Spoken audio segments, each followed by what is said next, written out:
टी20 world cup के super 8 के मुकाबलों का दौर अब शुरू हो गया है। भारत, वेस्टइंडीज, जिम्बाब्वे और दक्षिण अफ्रीका एक ही ग्रुप में है।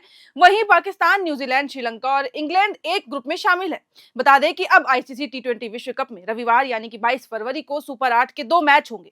पहला मैच दोपहर 3 बजे से शुरू होगा। इसमें श्रीलंका और इंग्लैंड की टीमें आमने सामने नजर आएंगी। जबकि आपको बता दूं कि यह मैच श्रीलंका के पल्ले के लिए स्टेडियम में खेला जाएगा। फिर इसके बाद दूसरा मुकाबला इसी दिन शाम को 7 बजे से शुरू होगा। इसमें भारत और साउथ अफ्रीका की टीमें आमने सामने भिड़ती नजर आएंगी।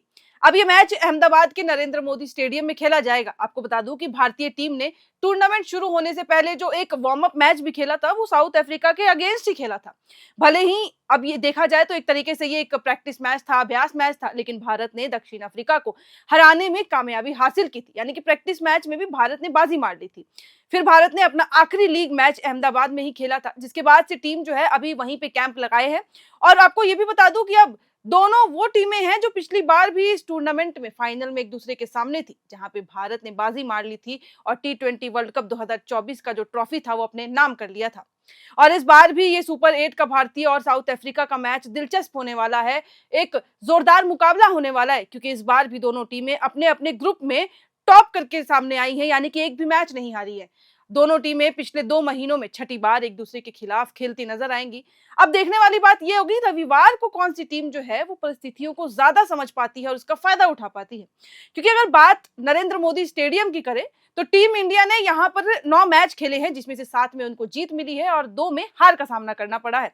दोनों ही देश पिछले साल दिसंबर में इस मैदान में भिड़े थे और दोनों ही 200 का स्कोर पार कर चुके थे और उसको उन्होंने सफल जो पूर्वक था उसको स्कोर किया था। ये मैच भारत ने 30 रनों से हालांकि जीत लिया था, लेकिन ये मुकाबला इसीलिए भी रोमांचक होगा क्योंकि जहां दक्षिण अफ्रीका ने मौजूदा टूर्नामेंट में 9.4 रन प्रति ओवर बनाए हैं, जो दूसरे सबसे अधिक है, तो टीम इंडिया ने सबसे अधिक छक्के लगाए हैं। तो दोनों मुकाबले जो है वो बराबरी के हैं।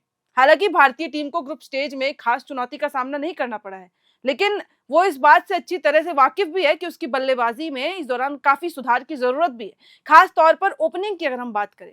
क्योंकि सबने हमने टूर्नामेंट देखे हैं, अभी तक सलामी बल्लेबाज ईशान किशन के अलावा किसी भी शीर्ष 4 प्लेयर्स ने अच्छा परफॉर्म नहीं किया। एक ईशान किशन है जो लगातार अच्छा परफॉर्म कर रहे हैं और उनसे तो उम्मीदें बनी ही होंगी, लेकिन अभिषेक शर्मा की अगर बात करें तो वो लगातार तीनों मैच में शून्य पर आउट हो चुके हैं। अब जब टीम सुपर 8 में पहुंच गई है तो अभिषेक शर्मा अभी भी टूर्नामेंट में अपने पहले रन का इंतजार कर रहे हैं, जो कि एक चिंता का विषय भी है, क्योंकि भारतीय टीम ने जिस चीज के लिए, जिस एक एक्स फैक्टर को देखते हुए उनका चयन किया था, वो अब तक दिखाने में अभिषेक शर्मा विफल रहे हैं। हालांकि कप्तान सूर्य कुमार से जब प्रेस कॉन्फ्रेंस में अभिषेक की बल्लेबाजी को लेकर बात की गई, पूछा गया, तो उन्होंने साफ कहा कि जो अभिषेक का फॉर्म चल रहा है उसको लेकर जो भी लोग परेशान हैं, मैं उनके लिए परेशान हूं, क्योंकि मैं तो ये सोच रहा हूं कि किन टीमों के अगेंस्ट वो खेलने वाला है। और बाकी तो आपको पता ही है कि एक बार वो अगर शुरू हो जाता है, चल जाता है, तो सामने वाली टीम के ऊपर क्या असर पड़ता है। बाकी ये एक टीम स्पोर्ट है, वो कोशिश कर रहा है कि मैं अच्छा खेलूं और अगर वो चल जाए तो बढ़िया है, नहीं तो कवर अप करने के लिए टीम मौजूद है। उसने भी लास्ट ईयर टीम के लिए ऐसा ही कुछ किया था। लेकिन इसके अलावा वहीं सूर्य कुमार और तिलक वर्मा की भी अगर बात करें तो दोनों ने हालांकि सूत्रधार की भूमिका निभाई है, लेकिन इन दोनों ने भी ऐसी पिचों पर कुछ खास प्रदर्शन नहीं किया है जहां पर गेंद रुक कर सामने आती हो। और हालात ऐसे होते हैं कि भारत रन बनाने के लिए हार्दिक पांड्या और शिवम दुबे पर निर्भर हो जाती है। तो ऐसे में आज के इस मुकाबले में भी टीम को इन दोनों ऑलराउंडर से फिर से एक अच्छे प्रदर्शन की उम्मीद होगी। वो ये सोच रहे होंगे कि ये दोनों का अगर मौका आता है तो वो अच्छे से खेले। भारतीय टीम के लिए भले ही अभिषेक की फॉर्म अब चिंता का विषय बनी हुई है, लेकिन पहले चरण में तिलक वर्मा की कमजोर बल्लेबाजी को भी नजरअंदाज नहीं किया जा सकता है। जिस तरीके से वो भी खेले हैं वो भी कुछ खास नहीं रहा है। पाकिस्तान के खिलाफ उन्होंने 24 गेंदों में 25 बनाए, नामीबिया के खिलाफ 21 में 25 रन और नीदरलैंड्स के खिलाफ 27 गेंदों में 31 रन बनाए, जो कि बिल्कुल भी अच्छा नहीं है।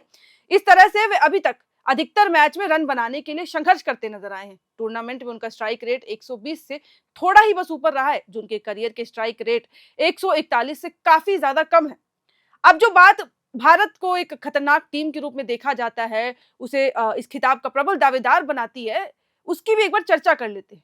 तो सबको पता है कि बल्लेबाजी के अलावा भारत की गेंदबाजी पर भी सबकी नजरें और उम्मीदें टिके होती हैं, क्योंकि वो बल्लेबाजी एकदम आक्रामक ढंग से करते हैं, जिसमें जसप्रीत बुमराह और वरुण चक्रवर्ती जैसे एक अच्छे गेंदबाज शामिल हैं और टीम के लिए महत्वपूर्ण रोल निभाते हैं।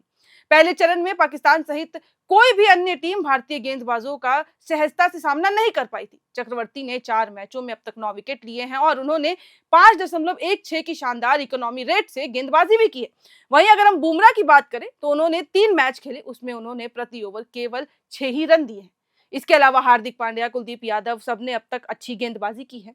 अब दोनों टीमें अब तक इस फॉर्मेट में 31 मैचों में आमने सामने आ चुकी हैं, जिसमें से 18 बार भारत जीता है और 12 बार साउथ अफ्रीका ने बाजी मारी है और एक जो है वो ड्रॉ रहा, यानी कि बेनतीजा रहा।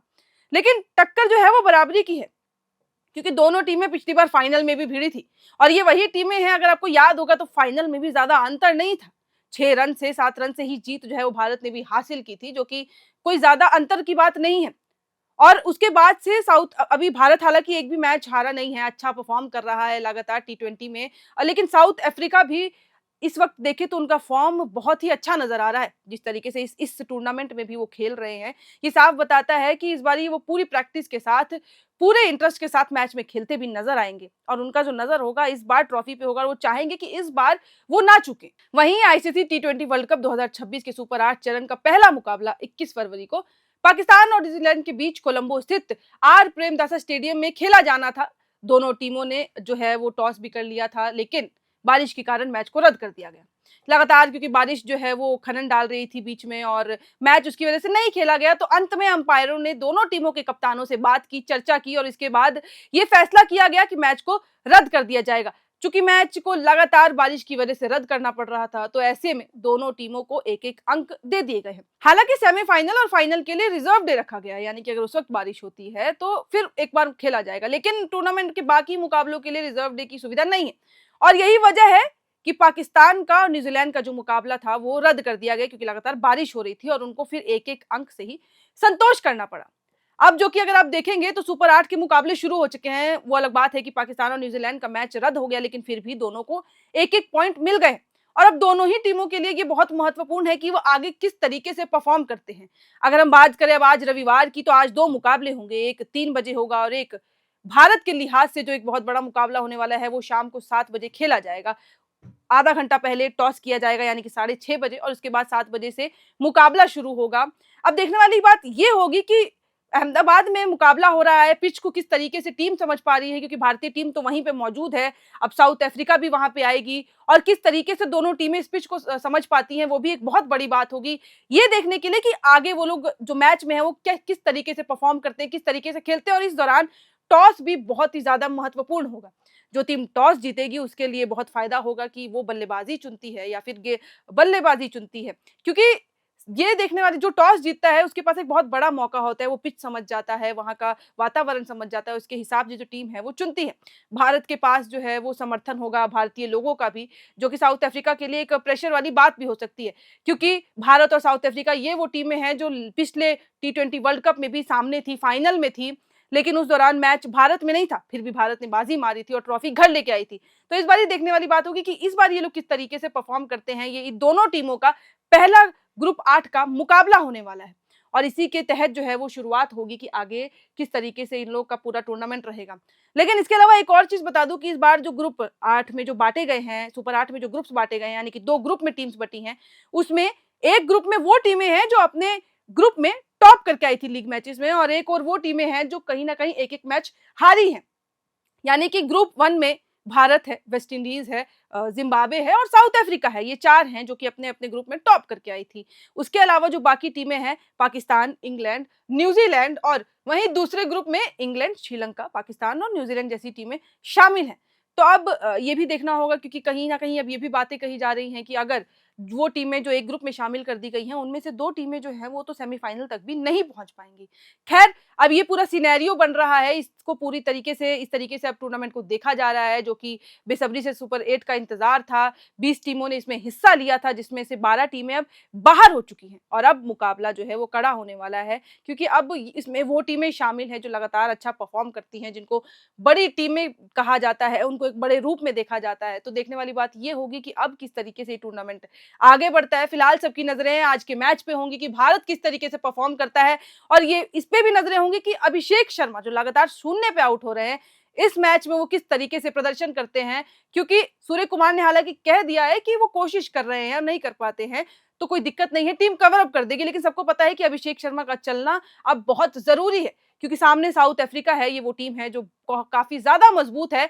ईशान किशन से भी उम्मीदें रहेंगी कि वो भी जैसा परफ़ॉर्म कर रहे हैं वैसा ही परफ़ॉर्म करें। और अगर हम गेंदबाज़ी की बात करें तो सबकी नज़रें इसमें वरुण चक्रवर्ती और बुमराह पे रहने वाली हैं कि वो दोनों जो प्रमुख गेंदबाज़ों के रूप में देखे जाते हैं, एक स्पिनर में और एक पेसर में, तो किस तरीके से ये दोनों भी परफ़ॉर्म करते हैं, टीम के लिए विकेट्स लेते हैं। क्योंकि अब तक टीमें शायद उतनी ज़्यादा इनके सामने जो खेल रही थी, वो उतनी टफ नहीं था मुकाबला, लेकिन अब जो मुकाबले होने वाले हैं वो बहुत ज़्यादा टफ होने वाले हैं। मुझे पता है कि हम सब भारतवासियों को अब बस एक यही उम्मीद होगी कि जिस तरीके से भारत ने लीग मैचेस में परफ़ॉर्म किया, वो सुपर 8 में भी परफ़ॉर्म करे और सुपर 8 में परफ़ॉर्म करके सेमीफाइनल, फाइनल भी पहुँचे और फिर से जो ट्रॉफी वो घर लेकर आया था, उस ट्रॉफी को घर से ना जाने दे। ये मुझे पता है आप सबकी चाह होगी।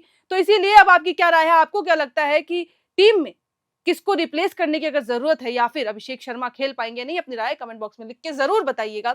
और ऐसी ही तमाम स्पोर्ट्स की खबरों के लिए देखते रहें एयर नाउ।